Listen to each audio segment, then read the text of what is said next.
Olá, pessoal. No vídeo de hoje nós vamos continuar a falar sobre determinados tipos de conjuntos. Agora vamos falar sobre os intervalos. Então, o intervalo, como eu já mencionei, é um determinado conjunto que a gente vai ver como subconjunto do conjunto dos números reais, tá? Então, é um subconjunto dos reais. Estão certos, sempre contidos nos reais. Os intervalos podem ser de alguns tipos. É, pode ser um intervalo aberto, um intervalo que seja fechado ou um intervalo semi-aberto. Então, como é que é um intervalo aberto? Um intervalo aberto é um conjunto dessa forma aqui. Vamos chamar ele de I, como o conjunto dos pontos, certo? X, que são números reais, tais que A é menor que X, que é menor que B. Então, a gente chama isso aqui de intervalo aberto com extremos A e B. Então, se a gente representa isso na reta real, como que vai ficar? Então, se eu tenho aqui a reta, tá? Isso aqui vai representar os números reais. Digamos que aqui está o ponto A, aqui está o ponto B, certo? Esse intervalo I aberto de A até B, ele pega tudo que está aqui entre A e B, sem incluir as extremidades. Repara que aqui eu tenho ó, que o x é maior que A e menor que B. Então, não estou incluindo nem o A nem o B. Aí, para representar isso, a gente coloca uma bola aberta aqui no A e uma bola aberta aqui no B, tá certo? Então, isso aqui é o meu intervalo I, é um intervalo aberto com extremidades A e B. Tem outra forma de representar isso. Essa aqui é a forma que é a definição dele como conjunto, né? A gente está descrevendo quais são seus elementos. Outra notação para isso é essa daqui, ó. É A e B, certo? É parênteses, ok? A e B entre parênteses denota um intervalo aberto que começa em A e que termina em B. Não inclui as extremidades, tá certo? Segundo tipo de intervalo é o intervalo que é o intervalo fechado. Bem, se o intervalo aberto não inclui suas extremidades, o intervalo fechado, vamos chamar ele de J, inclui. Então ele vai ser definido como o conjunto dos x reais, tais que o x é maior ou igual a A e é menor ou igual do que B.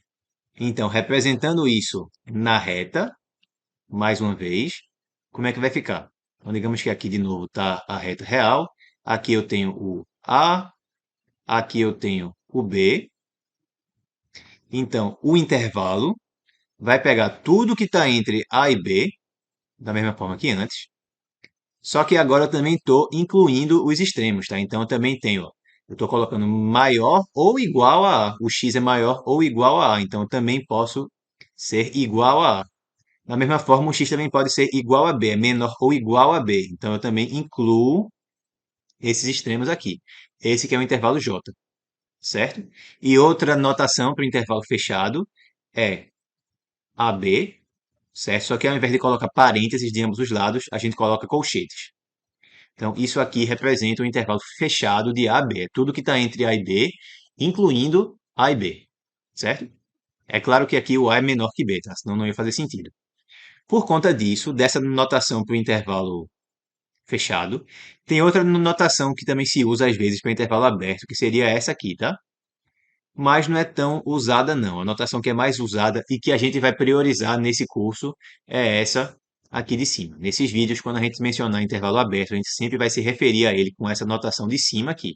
Essa aqui é só para indicar que ela existe, tá? Mas eu não vou usar. E os últimos tipos de intervalos que a gente pode mencionar são os intervalos, certo? Semi-abertos. Como vocês podem imaginar, tem dois tipos. Se é semi-aberto, então ele vai ser aberto em uma extremidade e não vai ser na outra. Então tem duas opções. Ele pode ser aberto na extremidade da esquerda ou na extremidade da direita. Então vamos chamar aqui de I1, seria o conjunto dos x reais, tais que A é menor que x e x é menor ou igual a B. Então usando as notações de antes, isso aqui ficaria AB, como em A é aberto, né? Eu não estou incluindo A, então eu coloco coloco um parêntese desse lado. No B eu estou incluindo, porque é menor ou igual, então aqui eu coloco um colchete. Então na reta real, novamente, o que é que vai ficar? Deixa eu já desenhar aqui embaixo logo a outra reta real para o último tipo de intervalo que eu vou considerar. Ok? Então aqui eu tenho A, aqui eu tenho B, aqui embaixo a mesma coisa. Digamos que o A está aqui e o B está aqui. Perfeito. Então, no caso do intervalo semiaberto à esquerda, eu incluo tudo que se encontra entre A e B, não incluo A, então aqui é uma bola aberta, e incluo o B, então aqui é uma bola fechada. E o último tipo de intervalo que a gente tem é o intervalo que é semiaberto, só que à direita. Então eu vou ter o I2, que é o conjunto dos x reais, tais que agora eu vou ter A, X e B, só que eu quero que ele seja aberto à direita. Então vai ser menor que B aqui, e aqui eu vou colocar menor ou igual, tá? Então o X é maior que A, também pode ser igual a A, mas é estritamente menor que B. Então na notação de intervalo eu vou ter AB, em A ele está incluso, então eu tenho que deixar o intervalo é, com colchete do lado de cá, porque ele é fechado desse lado e é aberto do lado de cá, tá certo? Então eu vou pegar tudo que se encontra entre A e B. Do lado do A eu fecho, porque eu estou incluindo ele. E do lado do B eu deixo aberto, porque ele não está sendo incluído. Tá certo, pessoal? Então, essa é uma introdução sobre os intervalos.